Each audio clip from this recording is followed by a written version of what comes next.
যমুনা বাহ কি প্ৰসন্ন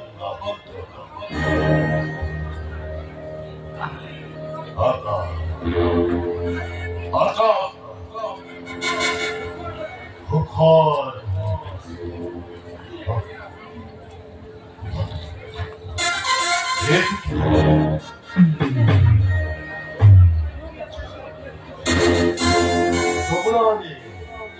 যমুনাৰে এখানে কি আছে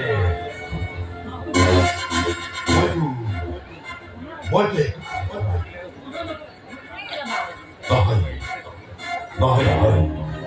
মই দেখা পাইছো মই ৰেডিকি বলে পাইছো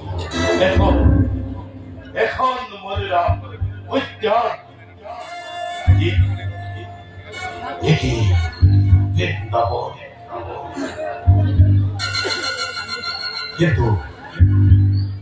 কিন্তু হেই মনোরম উদ্যান লাহে লাহে গভীর বলু ভাই আমি হে আরেকজন বাচ্চাকে ফালতু এটা প্রকাণ্ড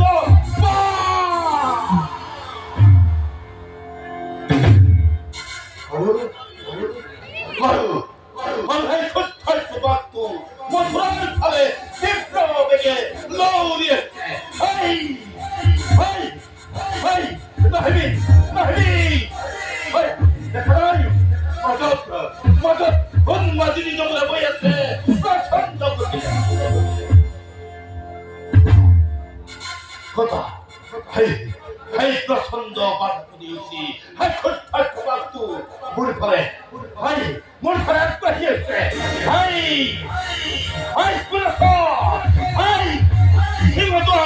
বন্ধ করে দে রাস্তার ঘরে দুয়ার বন্ধ করে দে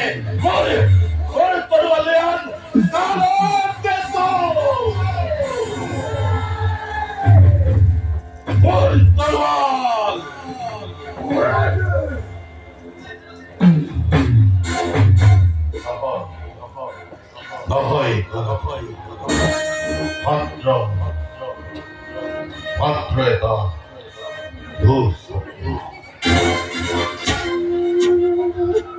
অবচেতন ভয়াবহ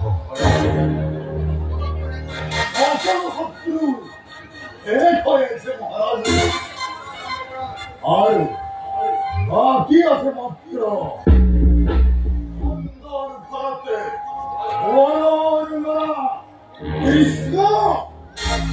ইমান চেষ্টা করিও এতে সামান্য বালকক এতিয়াও বধ কৰিব পৰা কিয় কৰকে আকৌ এবাৰ চেষ্টা কৰি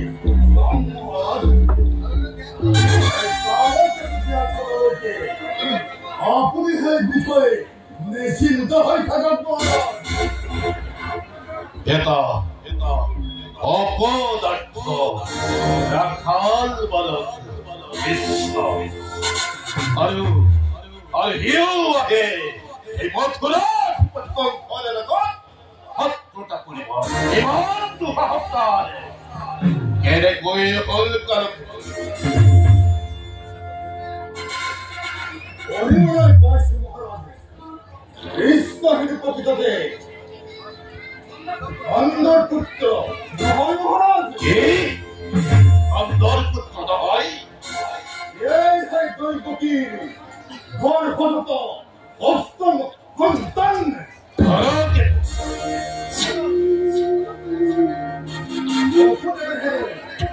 মায়ার বলে রঘুনাথ নায়ক নিজ পুত্র মহারাজ এই কথা তুমি মোক জনোৱা নাছিলা কিয়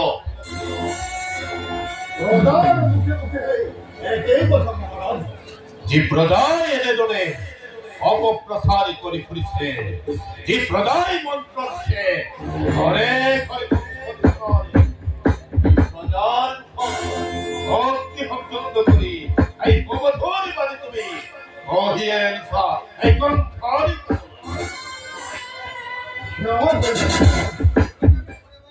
ওই লোকের বকুতে আপনার বৌভা করা করো এটিও বন্দী হয়েছে আর কেউ লোক খুঁজিলেই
বিপদগ্রস্ত কণ্ঠ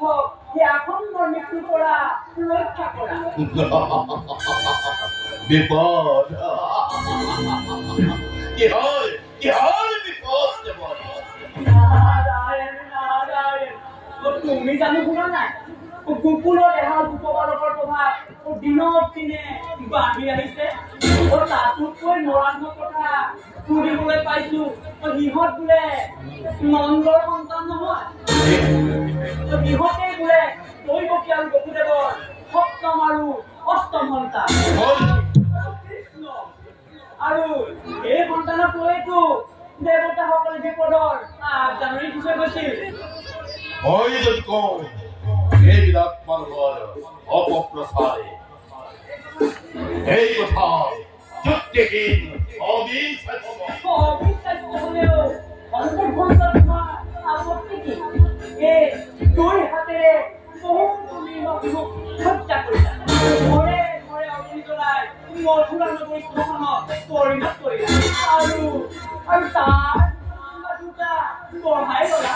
তাত জানি তোমাৰ কিবা ক্ষতি হব কংস এই বিষয়ত মই শ্ৰেষ্ঠ হৈ ভৱিষ্যৎ এই গোপবালকক বধ কৰিবলৈ ইমান কৌশল অৱলম্বন কৰিলো কিন্তু মোৰ সকলো কৌশল ব্যৰ্থ হল ভুল হৈ গল নেকি ৰাজন মোৰ ঠিকেহে কাটিব পাৰি নতুন এটা কৌশল হোৱা নাই কিয় কি কৌশল মথুৰা দুৰ্ভাগ্য আয়োজন কৰা আৰু তালৈ ৰামকৃষ্ণ নিমন্ত্ৰণ কৰা পাৰিলে তেওঁলোকক আনিবলৈ উপযুক্ত মানুহ পঠোৱা আৰু যজ্ঞলৈ বুলি নিমন্ত্ৰণ কৰিলে নন্দৰাজৰ আপত্তি কৰা ফল নাথাকিব আৰু ৰামকৃষ্ণ আহিবলৈ চিন্তা প্ৰকাশ কৰিব মথুৰা অতি শীঘ্ৰেই ধনযজ্ঞৰ আয়োজন কৰা ধনযজ্ঞ পাতি তুমি নিষ্কণ্ঠ ক'ব নোৱাৰিবা তাৰ পিছত কামখিনি অতি গুৰুত্বপূৰ্ণ ইমানখিনি বৰাই দিয়াৰ প্ৰয়োজন নাই কংসৰ প্ৰাণবৈৰী ভাইমতীৰ কণ্ঠজাত সন্তান কৰি ধৰা দিয়েহি কংসৰ দুবাহুত অপোন ভাগিত কৰি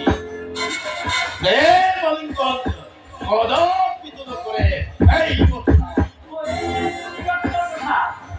তেনেহলে সোনকালে তুমি কৰ্তব্যত অংশগ্ৰহণ বিলম্বই ঘটাব মই আহিলোহে নাহা কংস ৰাজা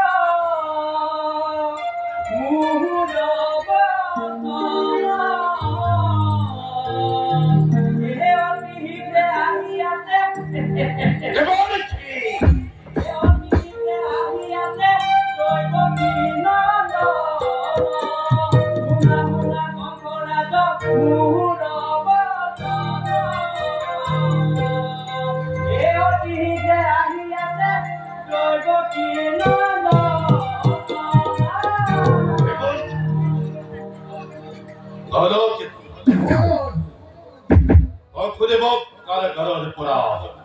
মোৰ ওচৰলৈ লৈ আহ যোৱা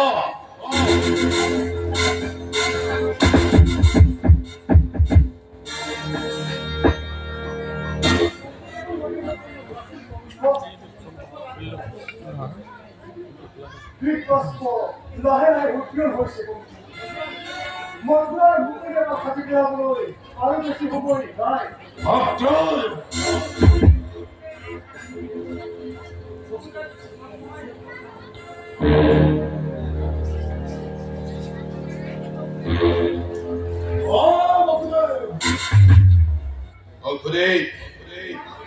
তোমাক মই মাত্ৰ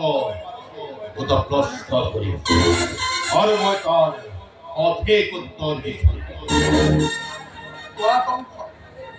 তুমি কি জানিব খুজিছা সতী সন্তান তুমি মোৰ হাতত তুলি দিয়াৰ পিছত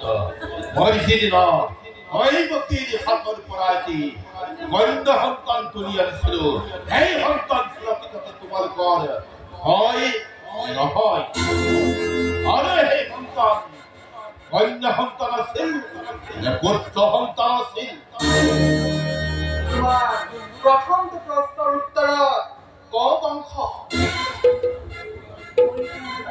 মোৰ সেই সন্তান আমাৰ সপ্তম সন্তান নাছিল এই কথা মোক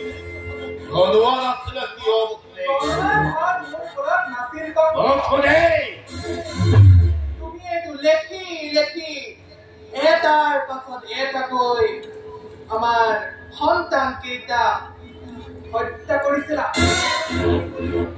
সেই সন্তান কি কন্যা সন্তান হে আছিল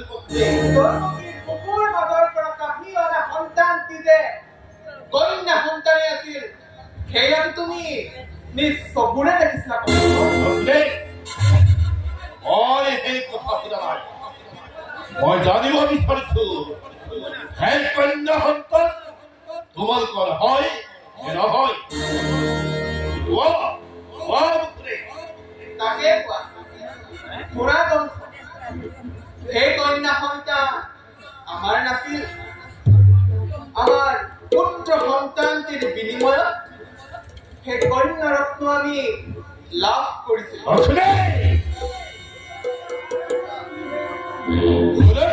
কাৰাগাৰৰ ভিতৰত তুমি সেই সন্তান কেনেকৈ লাভ কৰিছিলা কাৰ সন্তান আৰু তোমাৰ পুত্ৰ সন্তান তুমি তাৰ ঘৰত লুকুৱাই ৰাখিছা বাহুবলী কংস মহাৰাজৰ হাতৰ মুঠিৰ পৰা যদি যুগমায়া আকাশৰ বুকুলৈ উৰা মাৰিব পাৰে তেন্তে তোমাৰ সুৰক্ষিত কাৰাগাৰৰ ভিতৰৰ পৰা এটি সত্যত্ব শিশু বাহিৰলৈ ওলাই যোৱাটো একো আচৰিত কথা নহয় ৰাজা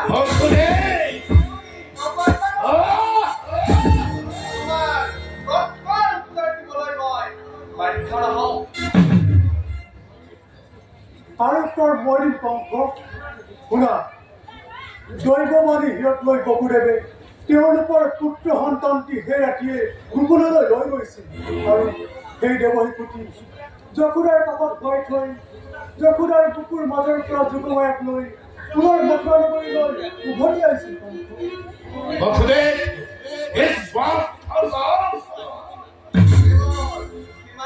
নহয় ৰাজা তোমাৰ অজ্ঞাতে মোৰ সপ্তম পুত্ৰ নন্দৰ গৃহতেই আছে ৰাম কানু দুয়ো ভাই উমলিছে ৰং মনে বৃন্দাৰ বনত সঁচাকৈয়ে তোমালোক মহাংসৰ প্ৰাণ বৈৰী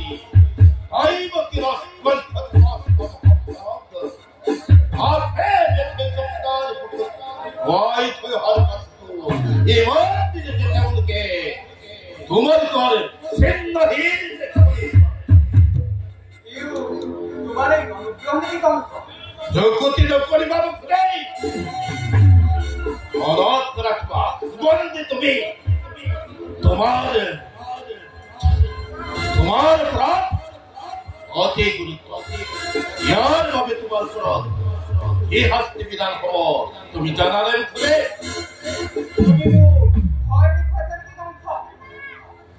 শাস্তি লৈ ভয় কৰা হেঁতেন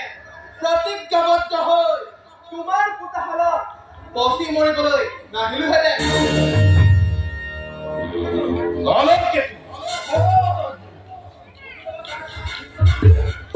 বসুদেৱৰ গাৰ পৰা সেইখন খুলি দিয়া। আজিৰ পৰা তুমি ভক্ত।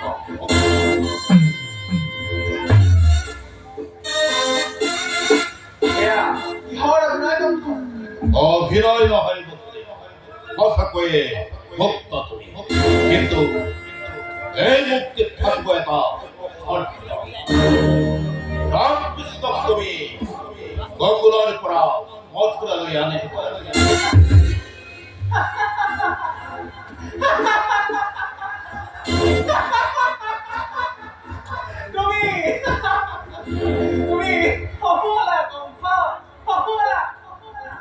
বহুত প্ৰাণ খুলি হাঁহিব পৰা নাছিলো।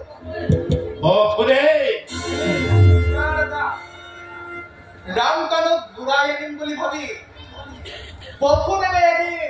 যমুনাৰ দুকুল দুটা পানীৰ মাজেদি মাছ পিঠা গকুললৈ লৰি যোৱা নাছিল। তোমাৰ এনে অমান্য কৰিম নাজানো।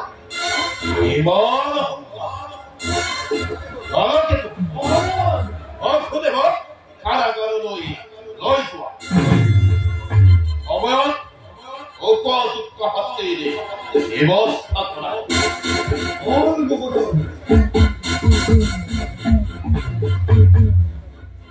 তোমাৰ আদেশ মই পালন কৰি পাম। তুমি পাৰিবা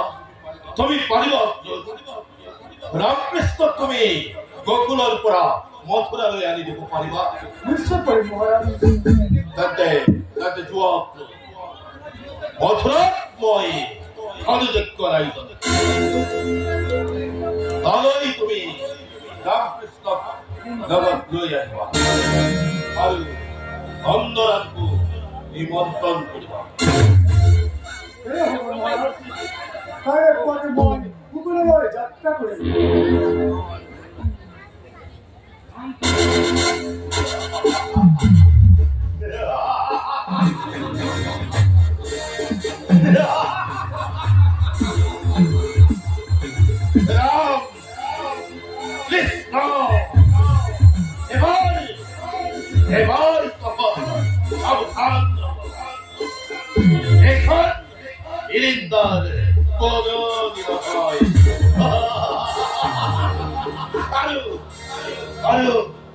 মই পুতনা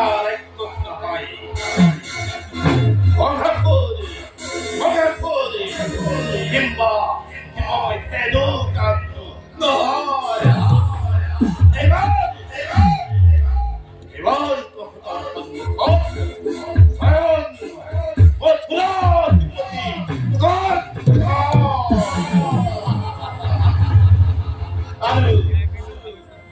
কংখৰ বলিখনত চেষ্টাই বলি পাতিবলৈ তহঁত লাহে লাহে মোৰ ফালে আগবাঢ়ি আহিছ।